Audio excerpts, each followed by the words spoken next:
You are now listening to the NOA podcast. What's good, y'all? Welcome back to the NOA podcast. Figures and goals. Tyler, I'm here, my man. Trey. Yep. We're gonna get right into it. Trey, you got on the docket today, man. All right, so on the docket today, boys, we have a video from Chris Williamson. Correct. Yeah, he is on his show, kind of talking about young men. We'll kind of get into it right now. You've seen the data showing the movement of teenage boys politically to the right. Where else are they going to go? It's a good question. I mean, I had a teenage boy. I still have one. And I watched them be pushed farther and farther right by their school. You suck. All of your instincts are bad. These girls are amazing. Look at you. You're pathetic. Be less masculine and more attractive. You're just barking at them constantly. They're not moving right. They're moving out of your stupid way. You've given them what? Nothing. Nothing. One of my son's friends died recently by his own hand. And I don't know what kind of pressures he was put under. But I watched those kids go through this pressure cooker created. So that's the video, guys. To be honest with you, there are times I remember being in high school, and it did kind of feel like the girls could do no wrong, you know. Even earlier in middle school, it seemed like all the things that the boys did were kind of like exaggerated. You know what's crazy? I had in middle school, this bus driver, his name was Bernard. And he never used to punish the girls, he only used to punish the guys. So a girl would scream and curse, then what happened? A dude would scream and curse, we would have to now go all the way up to the front and sit up right next to the bus driver. Every time we got off the bus, all the girls got on first. He wouldn't let all the dudes have to wait, and all the girls got on first. Yeah. And then all the guys can go. Yeah. He did that every single time. I was like, damn, bro. But unfortunately, it happens at a young age for a lot of us. You begin to see how the world treats you differently, you know. And I believe I've said this on like past podcasts. For me, I remember I was like 16 or so, and I noticed it before, but I didn't want to believe it. So it's more trying to deny the realities of what the world is kind of like showing you, you know. And I remember I hit 16, had a situation happen to me, and I think it just finally snapped for me, where I was like, you know, this is how the world views us. Like, as young men, no one's truly gonna be there to try to help you and get you out of certain things besides your family.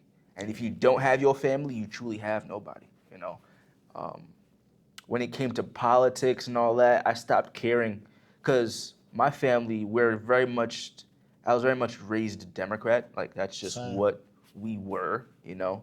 I was taught if we were black, you were Democrat. Exactly. I was also taught that, you know. Yeah.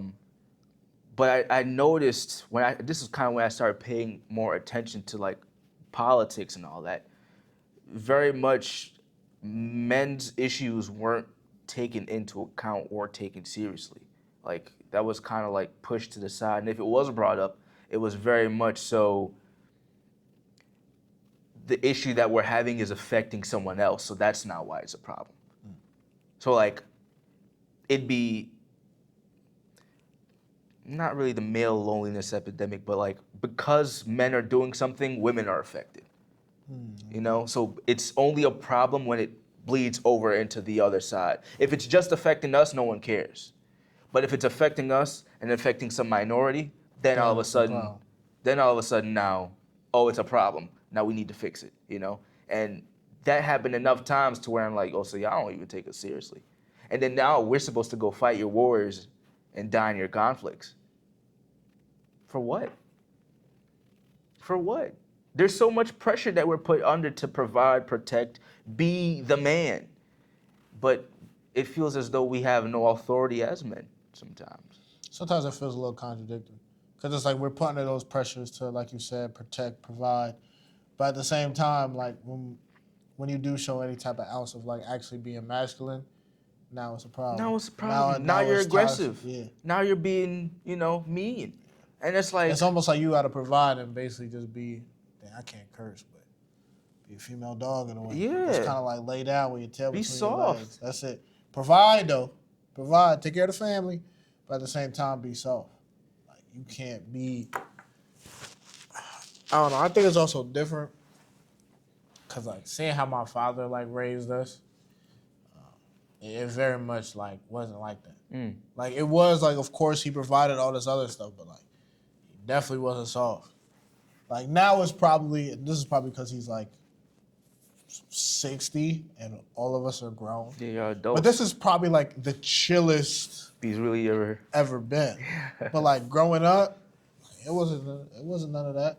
And even now, he's chiller, but he's still not soft. Yeah. He definitely still has that masculine side to him. Yeah. But He now coming up from an older generation. he's coming from a whole different generation. Exactly. But like me being raised, obviously he raised me to be like that.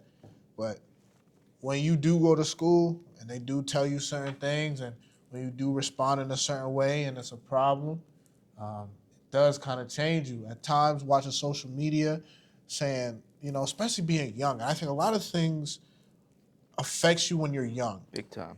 Like, as we get older now, it's like, okay, like, I could really, like, make better decisions for myself. I realized was actually good for me. But, like, sometimes being young and, like, watching, like, a video of something and they're telling you, oh, well, girls actually like this, or you should be more like this, that. Being so young, you almost are like, oh, okay. Well, all right, well, maybe I'll do that then. If this is what they like, or if this is what people say is acceptable in society, cool. And then, like, you start to conform to how they would like you to act, and then it's almost like they start to treat you worse. It's almost like things change. That's true, bro. So it's like, this is the way society said I should act now. This is the way all the girls that I was trying to get said I should act now. And yet, I feel like I'm being treated worse now than I was before. And a lot of the times, how at least my mindset is, if I'm gonna get treated bad, then I'm gonna be who I am. Yeah, I want to be. So if I'm gonna get treated bad, be a soft, and I'm gonna get treated bad, be a masculine, I'm gonna just be masculine. Because at least that way, I still got my dignity. Yeah, I remember, frankly, around the same time later in high school, because I was very much raised, which is not a bad thing. You should still respect women. But I was raised that women were, you don't put your hands on them, you don't really talk back to them, like they're these perfect creatures. I remember I genuinely believed they could do no wrong. And then all that kind of like blew up in my face when I started to see women for what they are. And it's kind of like, be careful what you ask God for, because He gonna actually show it to you. And I remember praying to the Lord because I wanted to understand women. He let me understand women, and my entire reality of what I was raised on and realized was changing, shown to be a lie. Because we're people at the end of the day. Yeah, they're women, but they're still people. Yeah. They lie just as much as men do. They cheat just as much as men do. They do things that they're not supposed to be, because no one's perfect. Sure. And I thought they were perfect. I thought they could do no wrong. So when that happened to me, it really messed with me, because I was always told, you buy them flowers, you be nice to them, you don't raise your voice to them. And that never got me girls. They never respected me. They always left me for other dudes. They did not reciprocate any of that type of energy. And yeah, of course, you could be like, oh, well, you found the wrong women. I found plenty of nice girls. Always happened the same. What messed me up mentally was when I started being bad. And that's when I started getting women. I felt so lied to. It didn't make no sense to me. I was like, yo, how is it that I can call you the B word and you still have that same kind of passion that once told me that it wouldn't be? I was told that if you call girls names and such, they wouldn't like you. I call you anything and you don't even care. Frankly, you like me more. That messed me up in the head mentally, because I was like, I'm out here disrespecting girls, not treating them well, not taking them out on dates, talking to them while I'm talking to other girls, and they all want me. But when I didn't do that, none of them did want me. And then the girls at the same time be like, well, you should treat us better. None of y'all, your actions tell me otherwise. Your actions did not tell me to do so. So that messed me up when I was younger. I'm much better now. I have more respect for myself, and I still have respect for women, but I have a higher standard.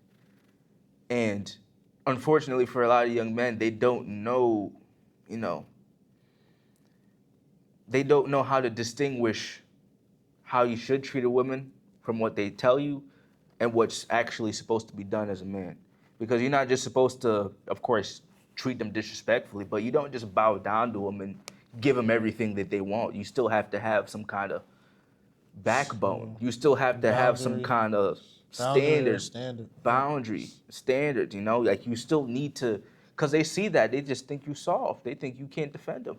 100%. I didn't think of that when I was younger. I didn't think of that back then. But now I understand, like, I was just coming off like a soft guy. I was just coming because I just cave into whatever they wanted. Yeah. I never had whatever I wanted to do. I never stood on business. I was like, oh, whatever you want. And that's not attracted to them. I didn't realize it then, but now I know. But a lot of young men don't know, and a lot of young men aren't told. So when they try to go do certain things, they don't have to help. A lot of us aren't raised by men, you know? And I think that's one of the things that helped you out tremendously, Ty, because the father that you had, a lot of young guys don't. Yeah. They're raised by single moms. And God bless mothers, but they cannot raise sons well. You need your dad in your life. Yeah. You need your dad, bro. A lot of us are messed up because of that.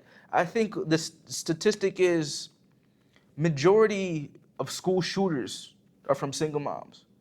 Majority of like the incarcerated males in jail are from single moms. Yeah. Men who single mothers raise like just overall worse off men than single fathers would, or like parents with or kids with 2-parent households. Like, and that's the highest majority of what we have in this country in America. It used to be, well, like less than 20% in this country was raised by single mothers. Now it's upwards to 70. I think we're like 73. Damn. And it's just like, damn, bro. We're not making the best men, and we're not doing anything to help those men. Well, that's why now I kind of think that there's at least a little bit. I'll say a little bit of a kind of like a little bit of a revolution. What I mean by that is to kind of go off of this video that we just watched. How that gentleman was saying a lot of teenagers are kind of like leaning more to the right now. Yeah, And yeah. that they're trying to kind of figure it out and understand that basically what's being fed to them is all like BS.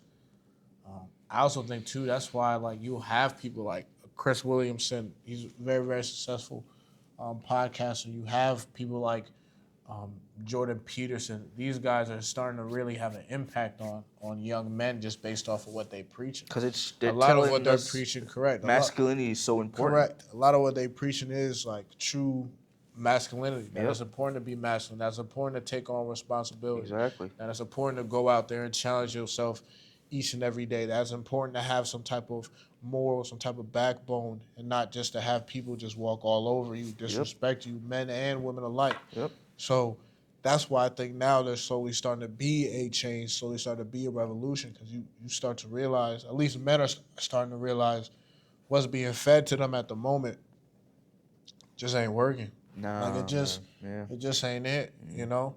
Mm-hmm. It's different to be fed something and it works for you, then it's like, okay, cool. But when you are constantly being fed something, some type of message or how you're supposed to carry yourself, and it doesn't work for you on multiple facets, eventually you're going to get tired and you're going to have to find a way to change. Because at the end of the day, no one's going to want to just take beating each and every day. Exactly. Some people will. Obviously, there's a lot of men out there who will bow down or who will just follow whatever society says, and they just going to think that that's life. Mm-hmm. But there's definitely a group of men out there who understand, all right, it got to be better than this. Yeah, man. Like, things gotta change. Something's got to give. Something's got to give.